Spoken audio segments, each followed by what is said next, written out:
Which types of organizations are targeted by APT groups?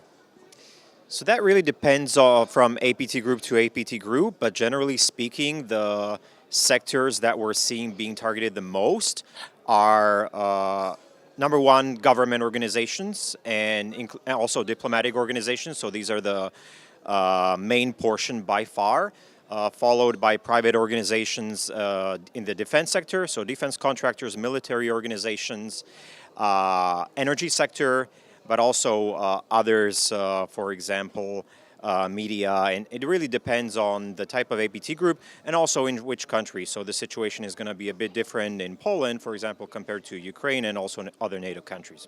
How can we effectively defend from these APT groups' attacks? So I think the first thing that every organization needs to do is assess their risk level and then build up upon that. And it's going to be very different, of course, depending on your exposure and how frequent of a target you are of these APT groups. So first, start with the basics, like make sure you're doing proper authentication, make sure you're doing proper vulnerability patching, and then go on and build up from that, expanded with threat intelligence because you want to know who your adversaries are. And that will allow you to be up to date with the modern defenses because, of course, the TTPs of the APT groups are changing over the years. We are seeing, for example, that they are using less custom, sophisticated, technically advanced malware, but rather relying more on living off the land, post-exploitation techniques. So, for example, this also elevates the necessity of tools like EDR.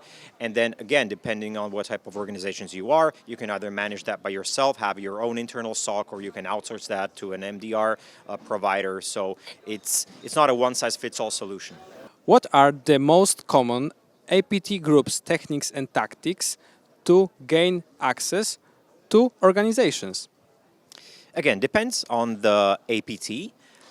We can see quite large differences if we look at the Russia-aligned APT groups and the China-aligned APT groups, to be specific in my example. So they both have a combination of abusing human vulnerabilities, so doing a lot of social engineering, spear phishing attacks, and also they rely on software vulnerabilities, whether it's 0 days or already known vulnerabilities, but unfortunately the state of patching in quite a number of organizations isn't what would be ideal.